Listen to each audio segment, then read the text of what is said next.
whatever. Yeah, whatever. All right, here we are. Here we are. Hey, what's up, everybody? This is Alex Auxier, Artist Relations Manager for Orange, and you are in for a treat, okay? In for a sweet treat. Today, we have Mr. Brian Diaz, who is, as the title of this video confirms, a mildly famous guitar tech. He also, played in bands when he was younger, and is a photographer now. So that's his lockdown transition, perhaps you could say. That's his pivot, his big career pivot. That's a big word you hear a lot now. Pivot. Finding one way to not make money and then going to another way to not make money. Yeah, perfect. Great. Welcome to Artist Relations Corner, Mr. Brian Diaz. Cheers to you. I'm sure cheers. It's a little earlier here, so I've got the Soleil peach flavored sparkling water. Soleil is so hot right now. I know, I got the air conditioning just bumping, sitting in here. Oh, you're gonna love this. Hold on one second. Ready? Oh boy. I'm pretty sure this is the shittiest drink name ever. Oh, brother. 69. Nice. Monaco 69. What the hell is that? Is it a hard seltzer? It's 69 calories. Ah, so it's some sort of seltzer drink. It is. No matter what it is. Vodka based. Vodka based. Okay, there you go. 3.5%, 69 calories. I don't know if they're nice. If that was on purpose. Oh, for sure it was on purpose. You think so? No one's dropping that number without a little wink wink, nudge nudge. So, let's talk, man. What have you been up to since lockdown began? Give me the very brief version. I don't want to hear the whole thing. Brief version. First, it was panic, like everybody was doing. Like, what the hell is going on?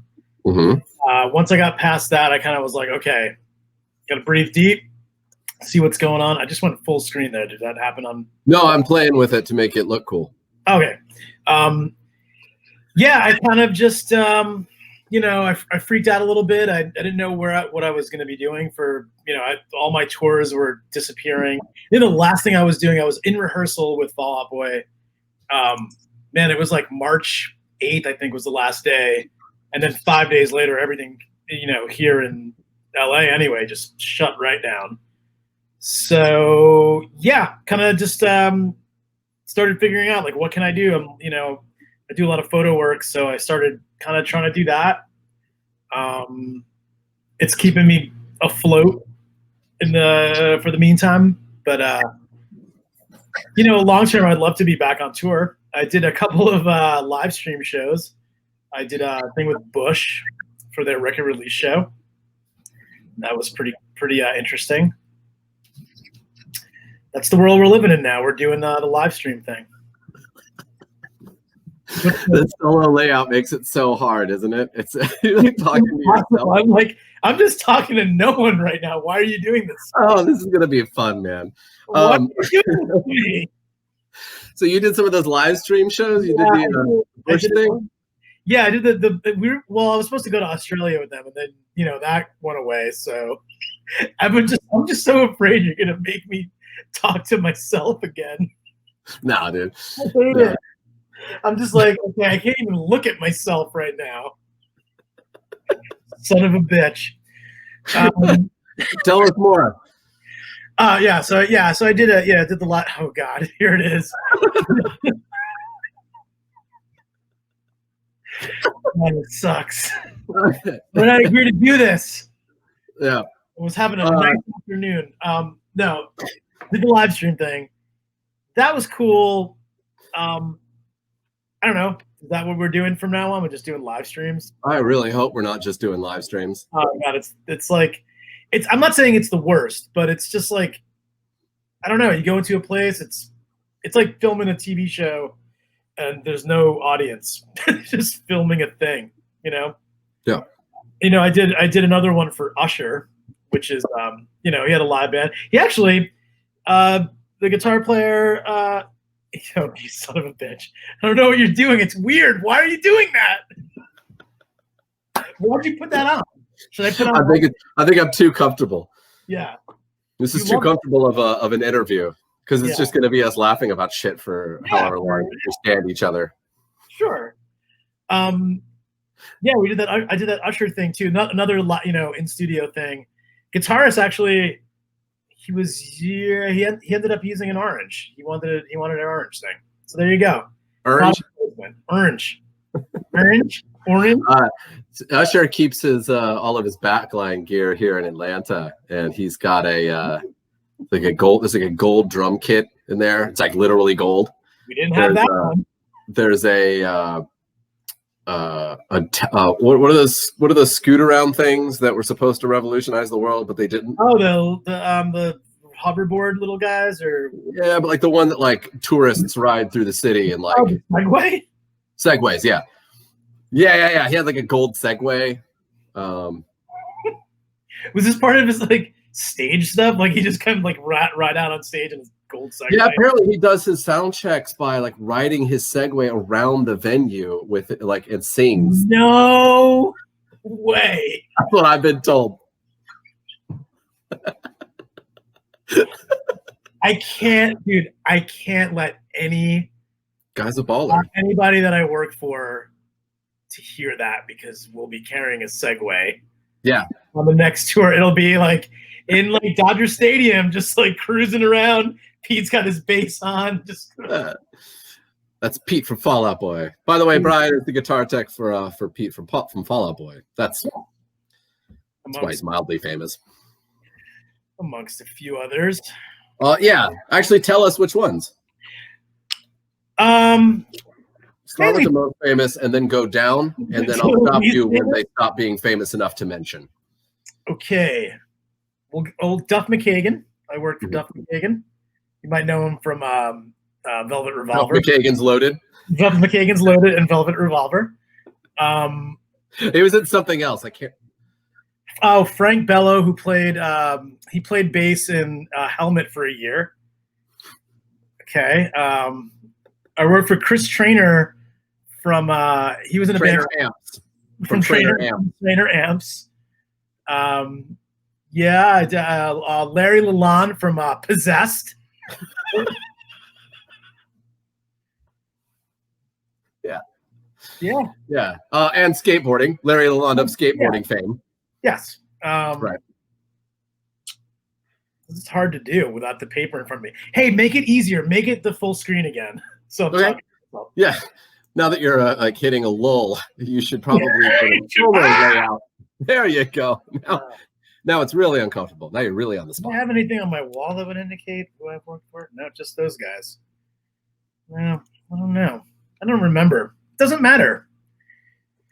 I would assume Biohazard at some point because of the hat and the attitude and the accent. Yeah.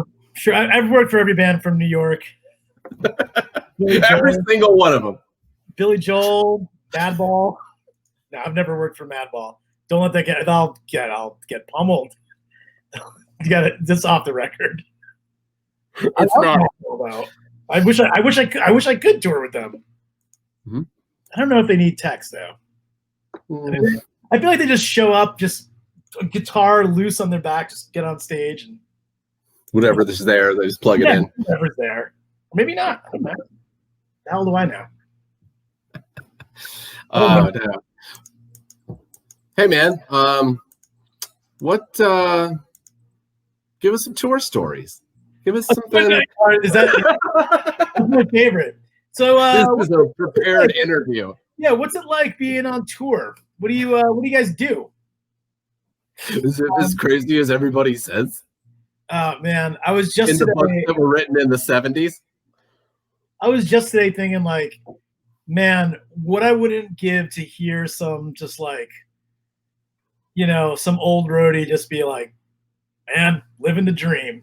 Like, it was like my least favorite phrase. Just everyone's like, hi, what's going on, man? I don't know, living the dream. And it was just such like verbal diarrhea. And now it's like, actually doing a show would actually be a dream. That would be pretty fucking cool right now, but not the case. That stupid phrase, living the dream, that transcends industry. Oh, you know what I mean? All industries, all offices, all types. But for some reason, I find it extremely prevalent in the music industry. So that like our independent sales reps, many of them would used to be in bands and stuff. So that's that. I mean, I don't know. It makes sense to me. Living the dream, man. Living the dream, man. Like, what are you doing? Living the dream. Another day in paradise. Oh, another day in paradise. Another day in paradise. Like, what is that? There should be an entire. He's a catering room at a festival in, Bratislava. That's great. That's your paradise. That's your dream. Kind of is my dream, though. I kind of love it. Yeah, it's clearly your dream. Yeah, you've done it a long time. I know. 20 years now. Did you say 28 years? 20 years. Oh, wow. Okay. Yeah, I'm only 30, so 20 years. That makes sense. It's a rough 30. Yeah, it's aged me. He's like, Diaz doesn't look great at all. So, what do you say? What have you been doing? I'm gonna flip this on its head. Yeah, please do. I'm much better at answering questions. Yeah. What do you do? Well, so I'm the artist relations manager for Orange. I've been here for 13 years. That means that I decide who we endorse, and then I keep them happy. A lot of that is just simply buying them beer and alcohol when they're in town. There's a little bit of logistics. There's a little bit of marketing. There's a little bit of sales. It's kind of an everything kind of job. And quite frankly, I have transcended the position. I am what you would call the penultimate artist relations person. And so Orange has given me a doctorate, an official, they've signed and everything by Cliff Cooper. So I have a doctorate in artist relations now. Everyone in the office has to call me doctor. My pay doesn't reflect the doctorate status, but overall, it doesn't matter because as long as people have to call me that's good enough for me. Is that a real thing though? Like, if you get an honorary doctorate from, they gave it to they're like, oh, this college over here is giving an honorary doctorate to Bruce Willis, and he's a doctorate in acting. Do people have to legally call him Dr. Willis? Absolutely not, but they should out of respect. They should. And some respect. Yeah.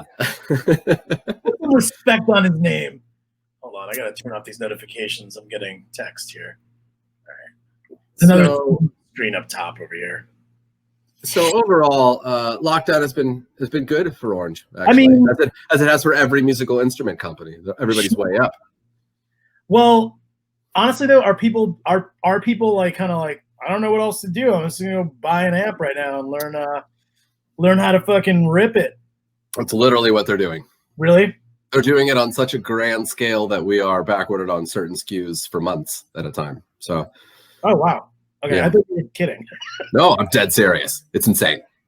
That's kind of part of when this all started too. Like, another thing that I was trying to do was just record, and I was like, I don't know Pro Tools. I'm gonna learn Pro Tools, and I sat down and forced myself to learn it, and just played music and recorded nonstop. And I was like, all right, I'm done with that. Now what's the next project? I'm gonna paint the office. I don't know, I guess it's a time for a lot of people to learn new shit.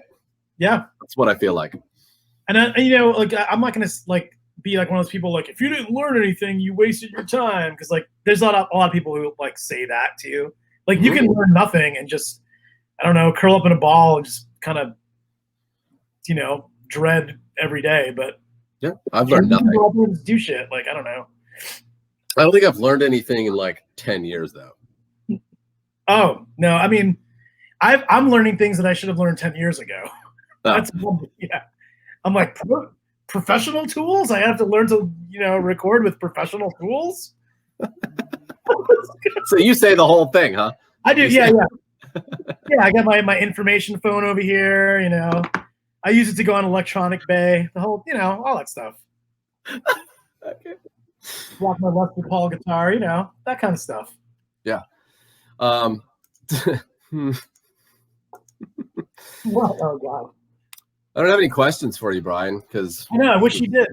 Impromptu and yeah. I'm gonna get on the internet real quick and find out who you are. Oh yeah. I remember this article. You wrote an article for Vice magazine. Oh yeah, don't bring up the Vice magazine article. Yeah. You don't want me to bring that up? I don't know which one are you talking about? Oh, I have several articles on different magazines and publications. You can find my name all over the internet. There's a couple of things. One of them wasn't so funny. One of them was about the time that I gave away Fred Durst's phone number because I was bummed at him. Wait, did you give it out because you were mad? Well, I mean, he kind of screwed me a little bit, but that's not a big deal. He's a nice guy. Talked to him on the phone, and then I took that number and. I talked to the phone with Fred Durst. Oh. I had to talk to him on the phone about something. I know everyone. My name's Brian Diaz. Who doesn't know from Fred Durst? Who doesn't know from Fred Durst? It's one of my favorite ways of like saying something. It's like it feels very New York. Like you don't know from that. That's extremely New York sounding. Yeah. Yeah. This guy, he don't know from guitars. He don't know from nothing. You don't know from bagels. From bagels. You definitely don't know from bagels. You definitely don't know from lots. In Atlanta. Wait, that's like Boston. You don't know down there in Atlanta. You don't know what's going on. Hey man, we got a pretty good idea what's going on down here in Atlanta. Thank you very much. So you been anywhere in the last 6 to 8 months? Any respectable Georgian would go to Florida during coronavirus. You went to Florida? Oh, I've been to Florida, and I'm going again next week. You're just trying to get it, or what are you doing? Florida is to Georgia what Georgia is to the rest of the United States. So, wow, it's like going to. Way to put it. It's like the Vegas of the South right now because it's a big gamble. Oh man, my mom and dad live down there. Oh yeah? Well, judging by the way you look and the attitude and the hat, I never would have guessed your parents lived out in Florida, right?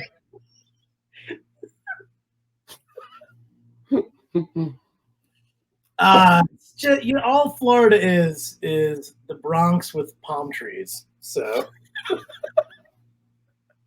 Yeah, it actually is. It's like, well, it's just an extension of Georgia. Yeah. And then it gets to the Bronx with palm trees. Yeah. Once you get south, the more south you go, it's like that Fred Armisen bit about people who live in Miami. They talk like this. I've never been to Cuba. I talk like this. Like those are my people. No. Well, actually, part of Florida though is Texas. I don't know if you knew that or not, but. You go Georgia, and as you drive into Florida, you get into more Georgia, and then briefly you're in Texas. Like it's all of a sudden horse country, and everybody really, really, really hates liberals. And then you slowly get back into more Georgia before ending up in the Bronx. Yeah. Yes. I tell you, I'd kill to go to any of those places right now. Yeah. Yeah. I don't know. How's the LA lockdown? It's fine. I mean, I've always, I only ever really enjoyed 4 or 5 things in LA. So there's like 4 or 5 things that are open and like I'm able to do. So that's great. And, I never wanted to eat indoors anymore. So it's great. I could just sit outside when there's a heat wave and, just bake in the sun. Order a beer and it's just hot when it gets to you, It's fucking great. And it's never a beer that warms too quickly. We are never going to eat or drink indoors again in California. We're just an outdoor society now. You're like, go to the bar. We're like, oh, it's, we're sold out here. There's 5 people. Sorry, all the outdoor tables are full. I literally the other night I was trying to meet up with my buddy Tony. He plays drums in Motion City Soundtrack. Oh, my buddy Tony plays drums. In Motion City Soundtrack. Give a little point of reference. Some people might know who he is. I don't know. That's not the worst interview style when I'm talking to somebody who works in the music industry, who obviously has friends in the music industry. Yeah. To ridicule you for name dropping the entire time. That's yeah, but people who might find that interesting. More interesting than me. It's Tony and I try to meet up There's 5 bars, one of which I took you to when you were here, the beer spot that we went to. Yeah, it was good.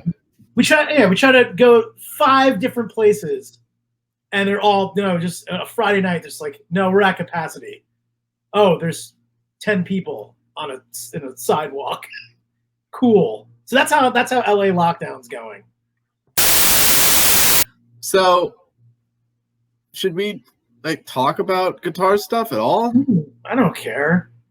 Okay. Yeah, sure, maybe. I don't know. I have some guitars here. Oh, they're not here. They're in my storage practice space. I keep no guitars at home. I don't like bringing work home, Alex. There's not much to talk about then. So I guess it's over. You had any good beers lately? Oh God, have I ever? What do I do? I mean, I don't know. Yeah, I mean, I have guitars here. I have beers. I have like printing studio thing. That's it. You didn't ask what you don't know what I asked, do you? No, I didn't. No. What did you ask? If you had any good beers lately? Have I had any good beers lately? I have. That Deftones White Pony beer is actually really good. Oh, really? That Belching Beaver IPA. How did you get that? Is it just available anywhere? It was available here at Gorilla Mall. They had, which is I love going to Gorilla Mall, but you can't sit down there anymore. So it was all to go, and they sell the beers to go. So I got it. Mm-hmm. Sat at home. Sadly, ate a giant burger alone. Can you overdub sad music into this? No, I guess I could. Yeah. Since we're not doing it live. No, you're supposed to say that it's live. This is live. It's not live though. It's going to be very clear that it's not live. Yeah. What's the closest to death you've ever been when you were on the road touring? Closest to death. I was driving a van in Iowa on I-80 this is like 2001 or 2. I was in a band, and we were on the freeway, and it was super heavy snowstorm, and I'm just driving. I slowly feel the whole thing start to lose control, and the trailer just starts whipping around, and we turned complete 180 where cars were coming at us, and we didn't get hit. We caused a major traffic backup as we tried to turn the car around, but for that second I was like, for sure, I'm like, we're going to get hit. I'm going to get hit head on, and I'm going to kill my band. Yeah. But I did it. I got us out of it. Just some shit on the highway, huh? Just from snow. Just from a lot of snow. Yeah. All right. That's a cool story, I guess. I mean, it's not as cool as I was hoping, but yeah. Well, what do you want me to tell you? You know what? I should probably stop asking guitar techs that question and start asking riggers that question. Because I was up on the scaffolding, and it was like a lightning storm, and fell 20 feet. And... Yeah. Nah. Yeah. God, I don't even like climbing on ladders at all in my house if I can avoid it. I'm that afraid of open heights, so I live a very cautious lifestyle.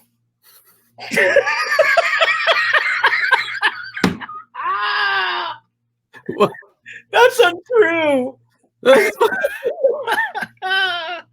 Yeah. No, for stuff like that. Yeah, you do Fight Club, right? Well, yeah. That's really cool.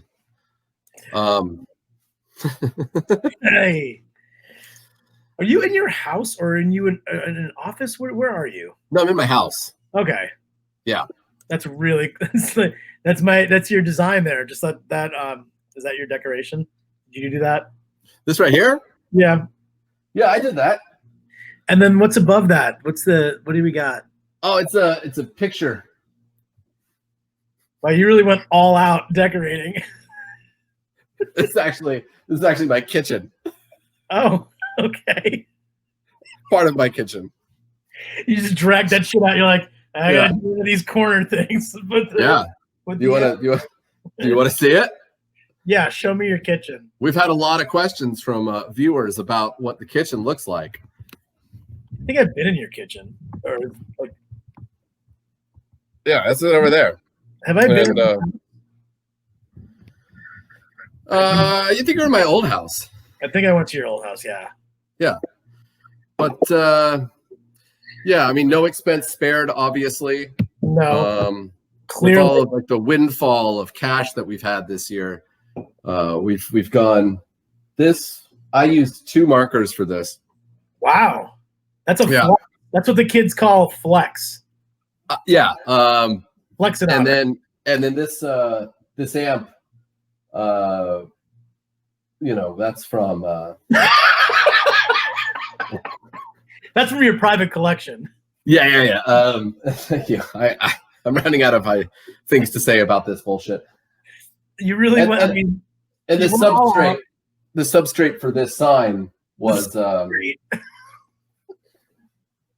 salvaged from a garbage can in a very ritzy area of Atlanta. Oh, it's very upscale. Very bougie trash. Yeah. Yeah. Also, great band name. Nope, great album title. Bougie Trash. How come there's no band just called Bougie? It probably is. You just don't know about them. You don't know everything. I know a lot, though. I know a lot. I mean, that's why I'm, an artist relations manager and not just an artist relations rep.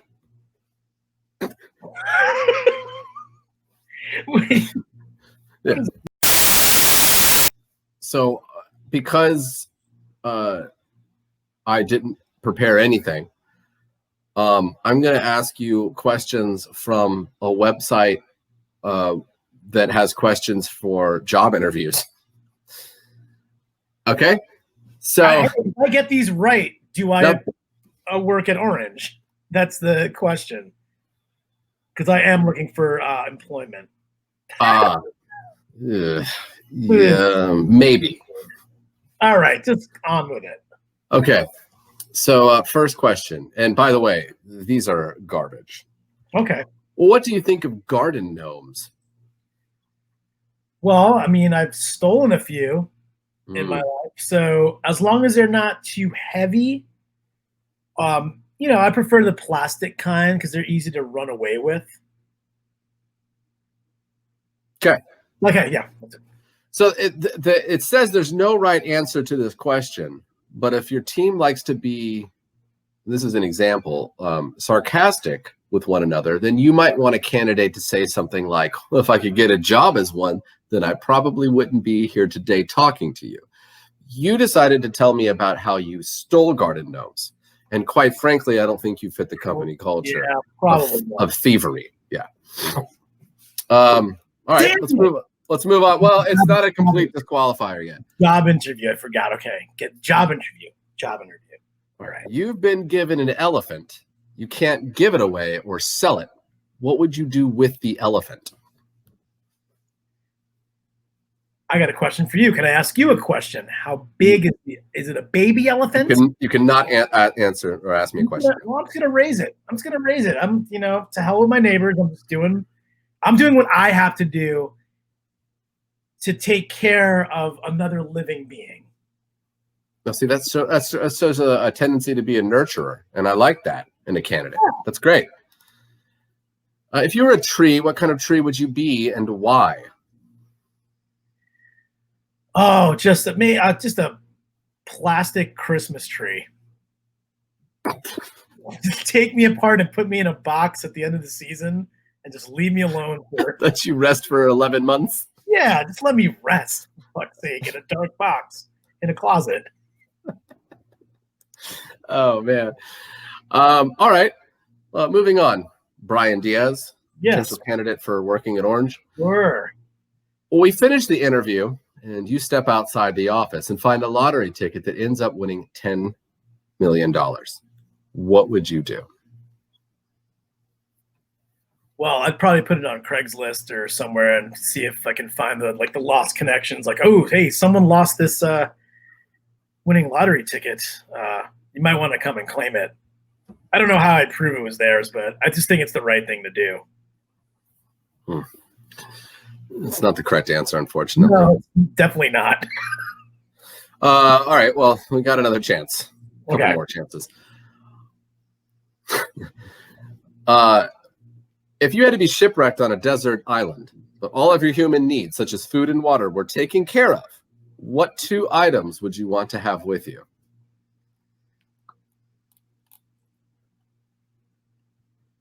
Well, all my human needs, food and water, that's it?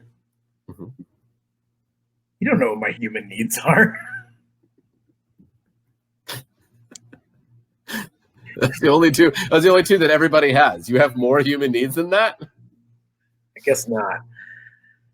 Oh, what are 2 items that I need? Well, like I totally need my phone, my iPad. No, that's it. No, why would I have both? No, I only need one of those. Duh. How else am I going to play Words with Friends, Alex? You are definitely not getting this job. I don't know. I don't know what I would need. I guess a camera's pretty useless. It's a desert island. By myself. I mean, dude, this is not that hard. I mean, if you have more human needs, then just bring things that meet those human needs for you. I need shoes and clothes. Am I just hanging out naked on this island, like fully getting food and water? Is that how it goes? I mean, that's how I'd want it to be. That's pretty dope.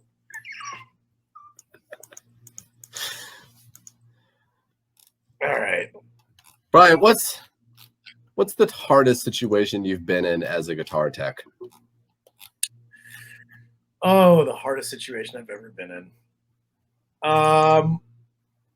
Just having to deal with really, I wouldn't say difficult people, but very demanding individuals who monopolize a lot of your time. Not any artist that I worked for very lengthy amount of time. Just kind of like one. You were dropping names everywhere earlier. Yeah. Where are those names now?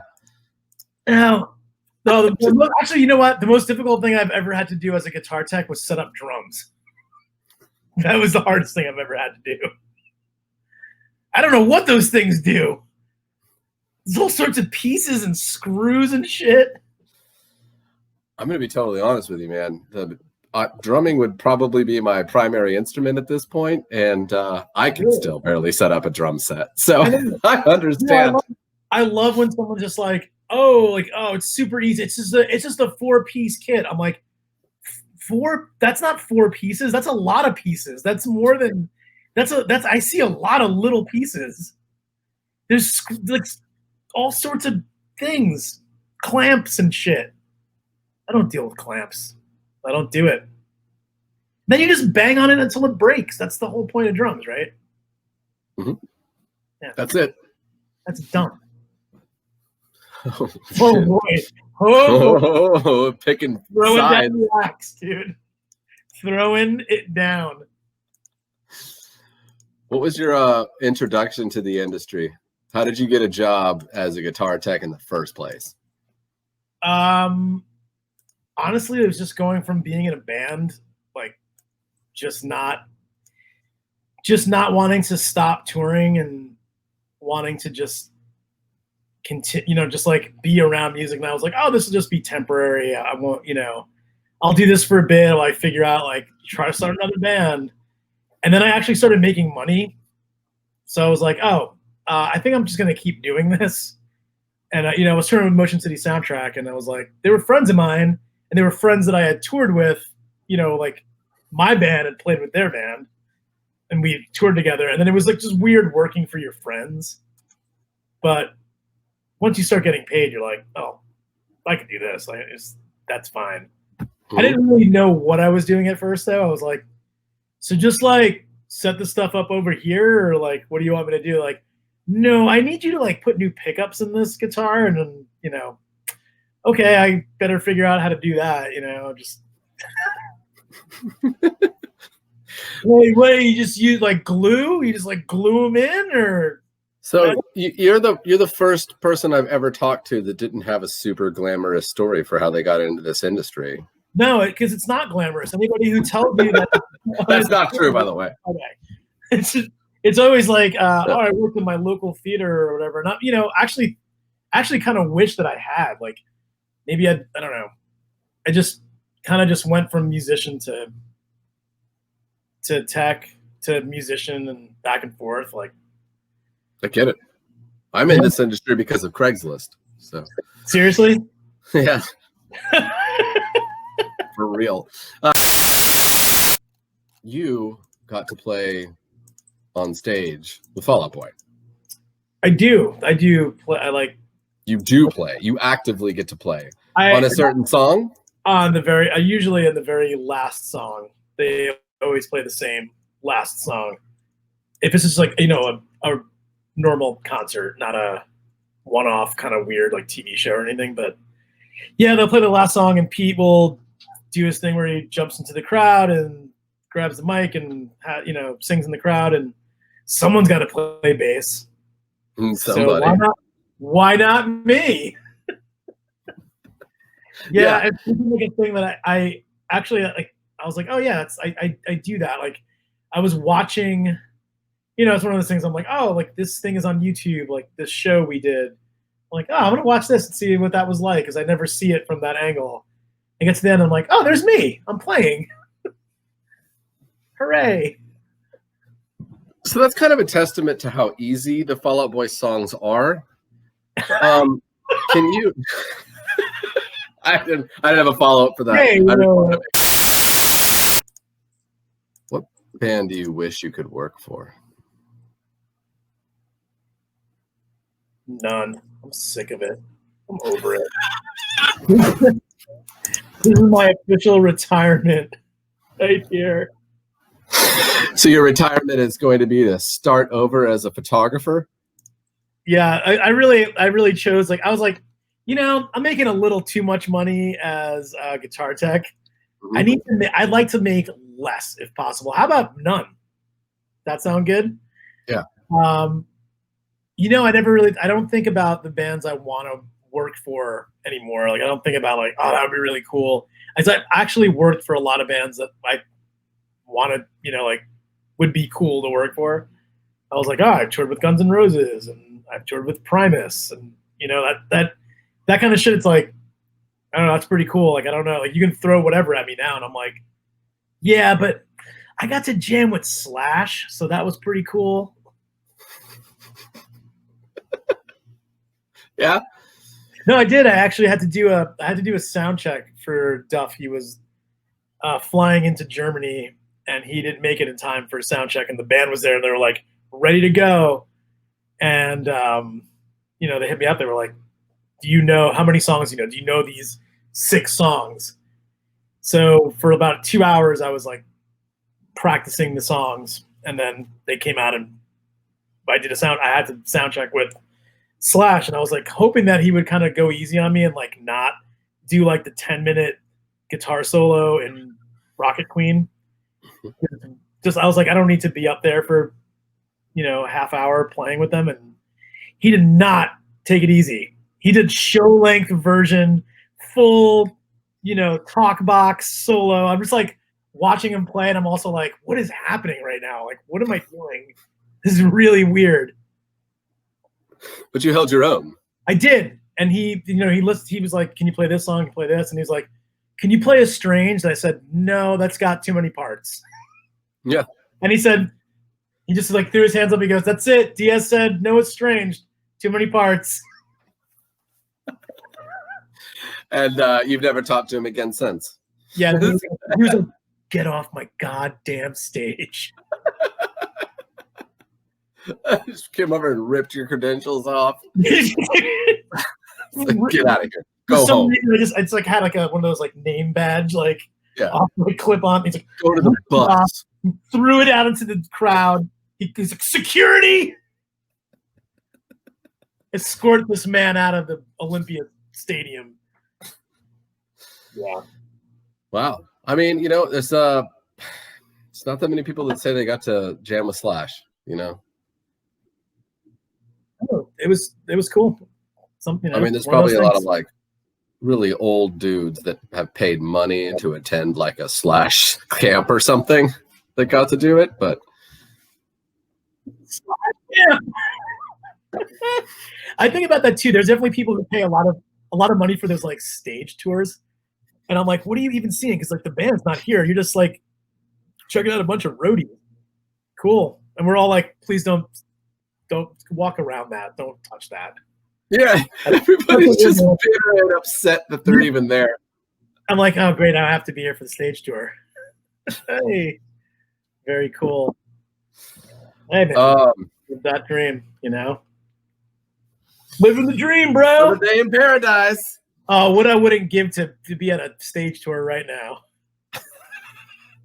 Telling someone to not touch that thing. Don't touch it. Please step over this. Step. Hold on. Don't. That's not. Don't touch that, please. Can we have you hold? Can we have you hold real quick? Talon's coming through. It's there for a reason. Just stop. Hold. All right, now come on. All right. I think I could probably clip enough of this. I'm gonna horrible. It's gonna be 3 minutes long. It's good. It's gonna be 3. Can you just clip us laughing back and forth? It's just like, yeah. Let's do some laughing B-roll. No way! Oh, no. No way! Really? No way. All right. Well, hey, thanks again, Brian Diaz, mildly famous guitar tech, for joining us here on Artist Relations Corner today. Everybody look out for Brian to not be on tour anytime soon. And check out his photography at briandiaz.com. Brian Diaz Photo. BrianDiazPhoto.com. BrianDiazPhoto.com. Brian Diaz, not Brian Diaz. That's not my name. God damn it. Oh. What is it again? What's your website? Oh, it's BrianDiazPhoto.com. Brian Keith Diaz on Instagram. That's it. That's all I got. Okay. Right on. Bye. See ya.